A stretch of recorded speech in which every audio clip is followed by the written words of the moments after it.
Embora o calendário da Fórmula 1 atual já pareça estar apertado, a categoria vislumbra correr mais palcos mundo afora. Alguns deles já tiveram passagens pela categoria, como é o caso de Kyalami. A pista sul-africana recebeu a Fórmula 1 entre os anos de 60 e 80 e também fez uma breve aparição no começo dos anos 90.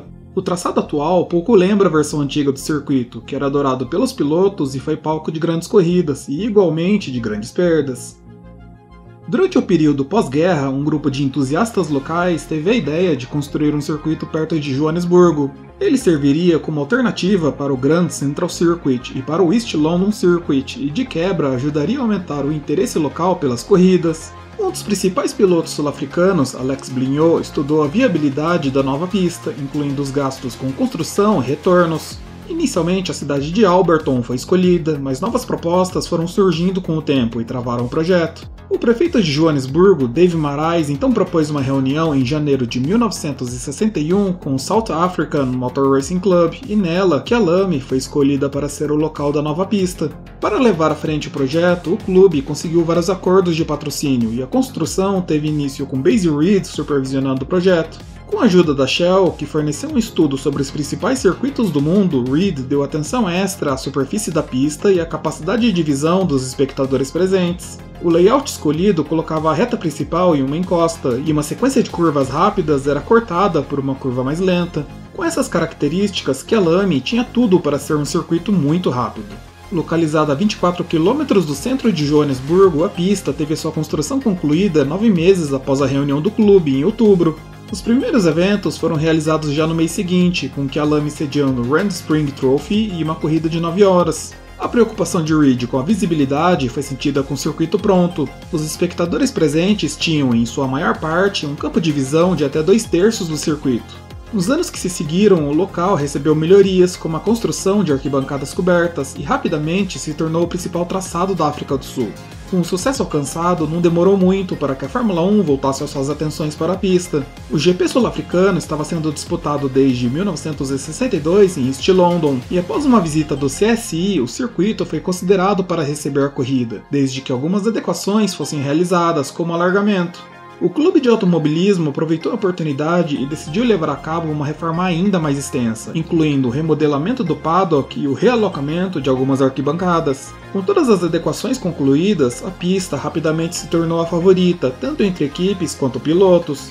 O primeiro GP sul-africano em Kyalami foi realizado em 2 de janeiro de 1967 e teve Pedro Rodrigues como vencedor da prova, com John Love em segundo e John Surtees em terceiro. Nos anos que se seguiram, a pista foi palco de grandes corridas. Em 1976, Niki Lauda e James Hunt brigaram até a linha de chegada pela vitória, a primeira de muitas brigas durante o ano. 2 anos depois, Riccardo Patrese liderava a corrida pela nova equipe Arrows até quebrar a 15 voltas do fim. Em 1985, foi a vez de Keke Rosberg rodar enquanto liderava, deixando a vitória cair no colo de seu companheiro de equipe, Nigel Mansell. Mesmo com grandes eventos, Kyalami tinha alguns problemas de segurança. Em 1974, Peter Revson, herdeiro das indústrias Revlon, estava pela equipe Shadow quando bateu forte na Barbecue Bend, morrendo praticamente na hora. Para o seu lugar, a equipe elegeu o britânico Tom Price, um piloto jovem que havia disputado apenas uma temporada pela equipe Token. 3 anos depois, Price faleceu após atropelar um fiscal de pista, na mesma Kyalami e pela mesma equipe Shadow. Tanto o piloto quanto o fiscal morreram na hora. Além dos problemas dentro da pista, a situação política na África do Sul ia aos poucos se deteriorando, e isso ficou claro para a Fórmula 1 em 85. O governo francês proibiu a participação das equipes Renault e Ligier no GP sul-africano devido à campanha anti-apartheid. Quando o estado de emergência foi instaurado no país, a competição decidiu remover a corrida do calendário. Para Kyalami, restou sediar corridas de competições nacionais, mas a ausência da Fórmula 1 fez com que a administração cuidasse do circuito de forma precária. A expansão imobiliária ao redor da pista também fez com que os valores dos terrenos ficassem rapidamente mais caros, incluindo onde ficava o traçado. Mesmo com a pressão do mercado imobiliário, em 1988, o plano de reestruturação foi divulgado para salvar a pista. Metade do terreno do circuito foi vendido para empreendimentos imobiliários e um terreno mais abaixo da encosta foi comprado. Como o terreno era mais barato, a diferença entre os valores ajudou a custear uma grande reforma. Toda a área da reta dos boxes e das curvas Crawthorne e Barbecue se perdeu, e as curvas Juxkey, Sunset e Clubhouse foram reutilizadas no traçado novo. Com o novo paddock e instalações, o traçado tinha agora 3,888 km de extensão e logo se apresentou como sendo um forte candidato à sede para corridas internacionais, além de, é claro, receber as corridas caseiras. A DTM foi convidada a correr em 1990 e no mesmo ano algumas equipes da Fórmula 1 testaram no novo traçado. A mudança na política interna da África do Sul encorajou a Fórmula 1 a retornar ao país. As equipes que testaram na pista ficaram com boas impressões sobre a infraestrutura, mas tal como da última vez, Kyalami iria precisar de algumas mudanças. Além de uma extensão na pista, novos prédios para o paddock e caixas de brita foram construídas para deixar o circuito com o padrão da categoria. Readequada para a Fórmula 1, a pista retornou para o calendário como a corrida de abertura da temporada de 1992. A reestreia teve Nigel Mansell vencendo com a Williams, Ayrton Senna em segundo e Gerhard Berger em terceiro. Após duas corridas encorajadoras, o GP sul-africano saiu novamente do calendário após a prisão do promotor da corrida sob acusações de fraude. A South African Automobile Association conseguiu levantar alguns fundos utilizando a estrutura do circuito, mas os problemas financeiros já batiam a porta.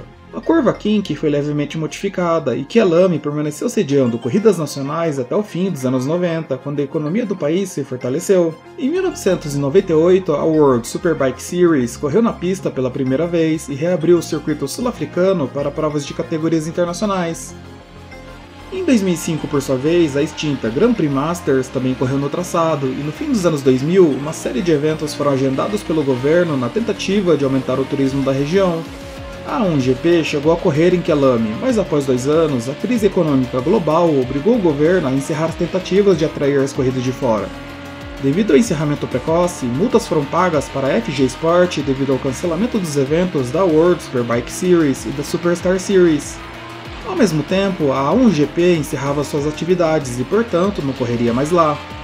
Com todos os problemas econômicos se acumulando, o circuito de Kyalami foi leiloado em junho de 2014, sendo comprado por Toby Venter no valor de 19,5 milhões de dólares. O presidente da Porsche no país anunciou após a compra que a pista continuaria a sediar provas, além de se tornar a sede da Porsche África do Sul.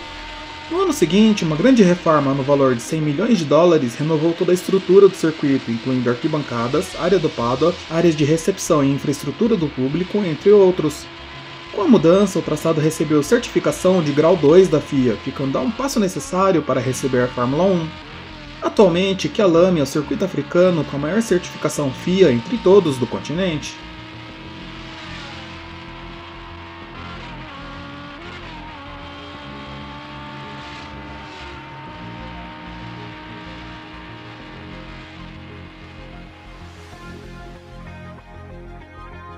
Se você gostou do vídeo e quer mais informações sobre Fórmula 1, Indy, entre outros, inscreva-se no canal. Dúvidas, sugestões ou dicas são sempre bem-vindas, deixe aqui nos comentários. Até a próxima!